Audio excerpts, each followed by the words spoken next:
Hi Gemini, welcome po sa ating channel. Ito ang inyong daily gabay tarot reading for January 11, 2025. Please be reminded kung naka-resonate kayo, comment down. Kung hindi kayo naka-resonate, ibigay niyo po sa iba kasi general reading po ito. This is for you, Gemini, ngayong January 11, 2025.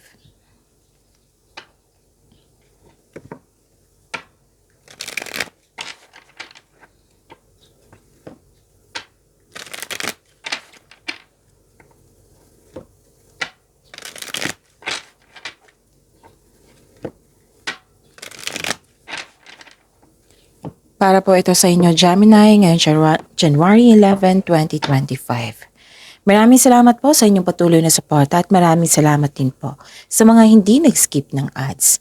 Gamitin ang reading na ito bilang gabay lamang. Sa mga hindi pa nag-subscribe, subscribe na po kayo at click bell notification para malaman nyo na may bago tayong video. Para sa mga gustong magpa-reading po, may lumabas dyan sa screen nyo ngayon, panoorin nyo po at sundin ng instruction. Calling the attention sa mga suki ko dito na Gemini, open na po inyong monthly gabay tarot reading for January 2025. May 6 months from now reading tayo at love life reading po. So, yun. Message me, Gemini, for schedule. Maraming salamat po.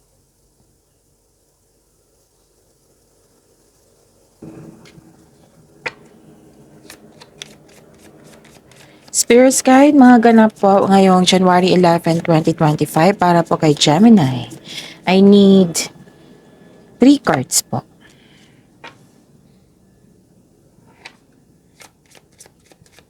Gemini.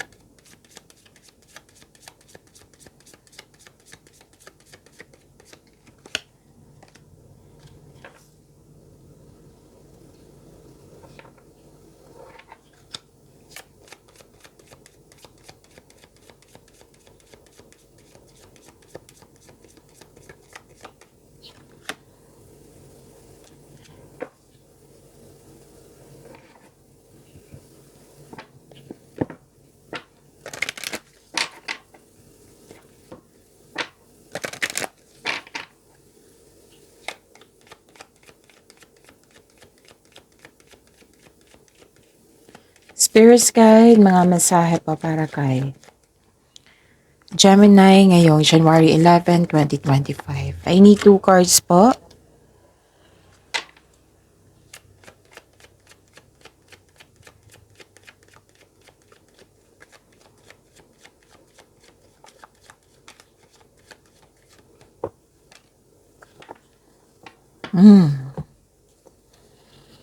Okay. Gemini, ngayon January 11, 2025, sabi po ng card dito, stop overthinking. Stop overthinking, stop overanalyze. Yun, kasi nakakasama yan sa inyo. Pero nakikita ko naman dito ma-overcome mo to. Kasi may healing. Okay? So, how to stop overthinking? Give a solution. Yung paulit-ulit na lang na iniisip mo, bigyan niya ng solusyon. Kung hindi pa kaya, then change the channel. Learn mindfulness skills and time for reflection. Yan. Makatulong yan sa pag-stop ng overthinking na yan. Kahit overanalyze yan. Pero nakita ko dito at the end of the day na nag-make change ka. Oo. Na nag-move forward ka. Nag-take ka ng action para magkaroon ng healing. Yes, kasi dalawang card na nagsabi dito na may recovery, may healing. So yun ha, this is the clarification na sunod-sunod na sa inyo. Oo, kung araw-araw kayong nanonood dito sa channel natin, Gemini. 'Di ba? Na sabi ko sa inyo na may healing bawat cards nyo, bawat halos everyday na. Sunod-sunod na to healing, recovery. So claim nyo ha, claim nyo to Gemini kasi lahat ng signs gusto nito. Hope and healing. Okay? Recovery, nakikita ko dito. Yung galing ka sa hirap na nahirapan ka, pwedeng exhausted ka, pwedeng na-burnout ka, pwedeng not feeling well ka the other day, last week, last month. Basta nahihirapan, ganun. Tapos ngayon, Nakita ko dito yung paunti-unting recovery. May healing na. Okay? And nakita ko dito yung grupo ng tao na buong suporta sa'yo. At, yun, sinuko mo lahat kay God. Yung worries mo, yung lahat ng nararamdaman mong bigat. Nagtiwala ka. Nagtiwala ka sa universe. Tapos, spiritual growth, personal development, yes, andito, naka-receive kayo ng blessings, claim nyo to. Oo, marami kayong ideas, this is also a blessings, na bibigyan mo siya ng action. Actually, puro action to eh. Puro siya action. And nakita ko dito na parang nagre-research ka dito, Gemini. Like, for example, nagre-research ka dyan sa Google para may mahanap kang sagot sa inyong mga katanungan. Clarity, knowledge, learnings, ganun. Recognition, nakikita ko rin dito. Fame, nakikita ko rin. Naka-receive ka ng compliment, yes. And, yes, hope and healing. Dalawang card na nagsabi dito, personal development. Yun. Ang ganda ng cards. Kasi may development. So, sabi ko sa inyo, 'di ba, na puro siya action. Apat na card na nagsabi dito na puro action. That energy is gaining momentum. You're inspired today. You're inspired in taking an action with courage. Yun. At saka, be bold and make the first move. See? Puro movement. So, expect na magiging busy kayo ngayon. Okay. Spirits guide, ano po yung energy ni Gemini ngayon, January 11, 2025?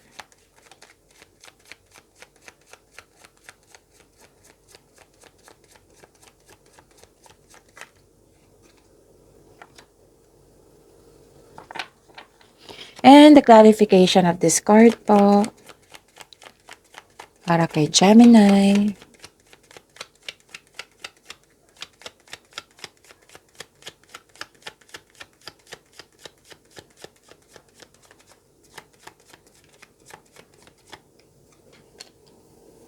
Okay.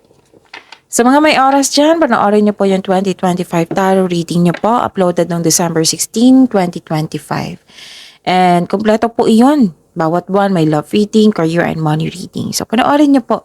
Meron din po kayong 3 video tungkol sa inyong January 2025. Again, visit our channel, scroll down niyo lang po hanggang sa makita niyo na.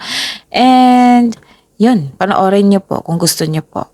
Kung may narinig kayo or may nakita kayong repeating message, meaning to say pinupush ng cards niyo yan, kasi ang ilan sa inyo hindi pa binigyan ng atensyon, na kung maaari din po, bigyan niyo po ng solusyon at aksyon. Remember, Gemini, at the end of the day, alam mo na ikaw lang taong may kakayahan at responsable na gumawa ng sarili mong katotohanan at kinabukasan. So, ano yung energy mo?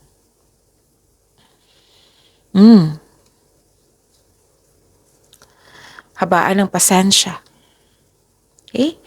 Kailangan ng habaan ng pasensya dito. May nakita kong procrastination dito. Yung pagpaliban. Like, bibigyan mo sana ng action pero pinagpaliban mo. And sa mga nagbabalak dyan ng investment, kasi nakikita ko dito na may scam investment. Meaning to say, hindi totoo. Oo. Na nakita ko dito nagdesisyon na hindi pang matagalan. Yung nagdesisyon agad na hindi pinag-isipan kung karapat-dapat ba. Scam investment nakikita ko dito, or offer na hindi totoo. Or may nagsabi sa inyo na hindi totoo, tapos sinanggap nyo. So, be careful. Beware, okay? At least alam nyo na. Pwede din naalala, nangyari na ito, tapos naalala nyo. Pwede mangyayari pa rin. So, be careful. Okay? Kailangan mas maging wiser kayo. Kaysa sa nag-offers, di ba? Mas maging matalino. Gamitin nyo yung talino nyo. And, yun. habaan ng pasensya. Kung gagawa kayo ng desisyon, plano, kasi puro action nakikita ko dito, siguraduhin konkretong plano yan. Para makagawa ka din ng best decision. Tapos wag magmadali. Pero don't hesitate too long. Siyempre, proseso yan. Basta, siguraduhin.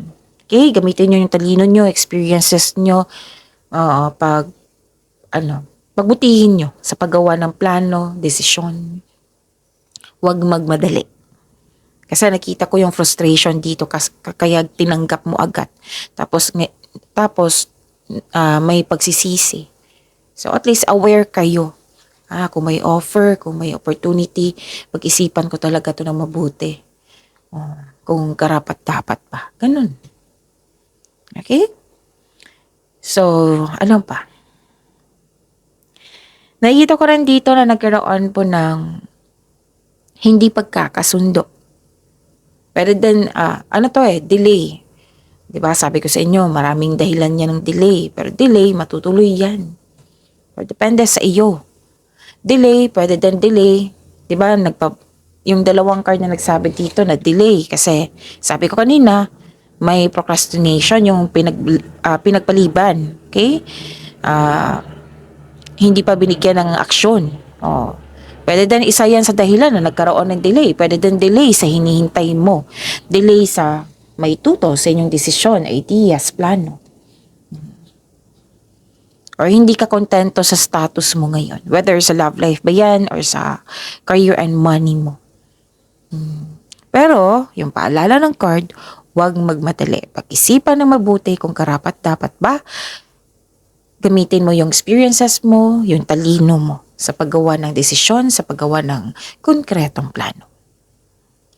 Tapos, pwede din na distract ka kasi may disconnection dito sa isang tao. Pwede naalala nyo to or mangyayari pa lang. Pero may opportunity ka to turn this situation around. Basta, ang sabi dito, na habaan ng pasensya sa mga nangyari, habaan ng pasensya. Like for example, yung delay, di ba? Yung sabi kanina, delay. Delay sa hinihintay. Example lang po iyan. Habaan ng pasensya. Darating naman yan. Wala naman sinabi dito na cancel. It might be, nagkaroon ng delay kasi may ipaparealize si God sa iyo na kailangan mong ma-realize bago dumating yun para magamit mo sa tama. So, kailangan ng mahabang pasensya dito. And listen to your heart to get back on track. Okay? Spirit's Guide, career and money po, ni Gemini ngayong January 11, 2025.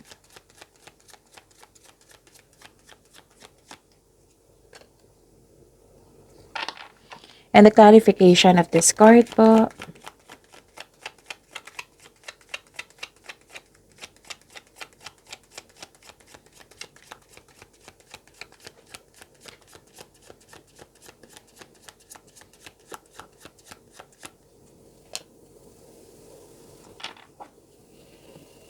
okay.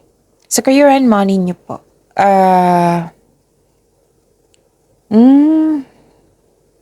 May changes po na ganap.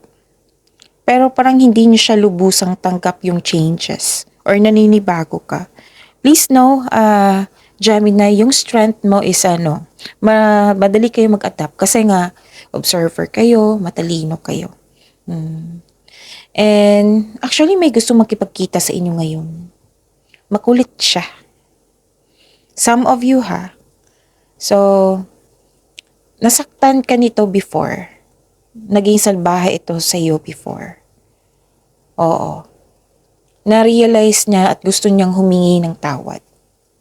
Yan yung klarong-klaro na gagawin niya. Gusto niya makipagkita. Pwedeng nagpaplano pa ito. Makipagkita ako kay Gemini. Gusto kong humingi ng sorry. So, abangan natin sa susunod na reading. Baka gagawa na talaga siya ng aksyon. Kasi, gusto niya. So, plano niya.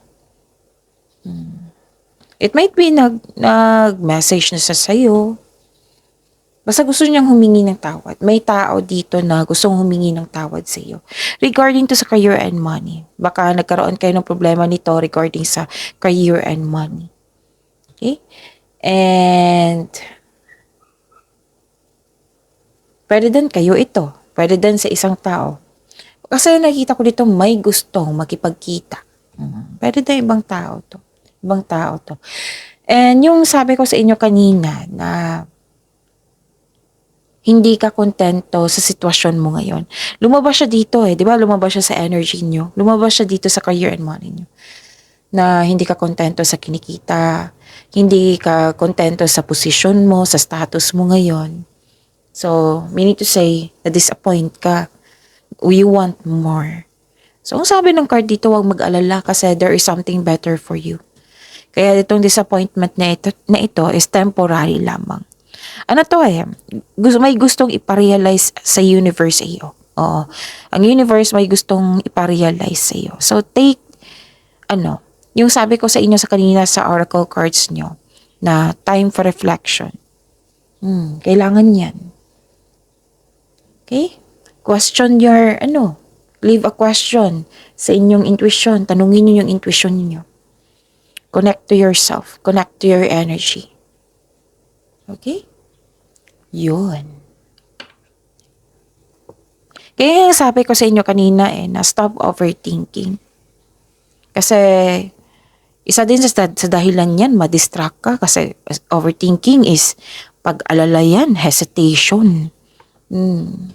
So you should stop. Tapos yung sabi ko sa inyo on how to stop overthinking, lalo na yung time for reflection. Kasi may ipaparealize si God sa iyo na para alam mo na yung gagawin mo sa susunod, yung darating na delay, alam mo na yung gagawin mo, ganun. May mga ganyan na mensahe. Spirits guide. Love, life, self-love, partnership, and romance with Gemini ngayong January 11, 2025.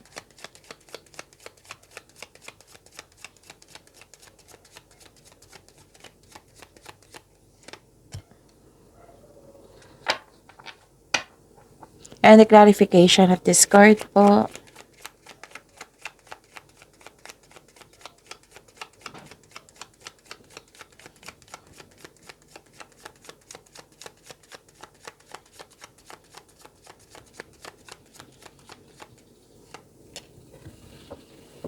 Okay. Maraming salamat po sa patuloy na tiwala at suporta sa ating channel. At maraming salamat din po sa mga hindi nag-skip ng ads. Oh, so this is new beginning and abundance. Wow. Claim nyo to new beginning and abundance. Movement pa rin to. Oo, Gemini. So, expect kayo marami kayong iniisip ngayon. Magiging busy ang isipan nyo ngayon kasi whether nag-overthink kayo or kasi nakita ko dito maraming ideas na gustong gawin. So, magiging busy kayo. Busy kayo sa kakaisip, busy sa papaplano, busy sa mga ginagawa. Okay? So, accept this abundance. Okay? And nakita ko dito na okay. Para sa mga single, hindi pa kayo handa pumasok sa relasyon. Kasi may trauma akong nakikita dito sa past love mo. Yung nahirapan ka magtiwala sa ibang tao.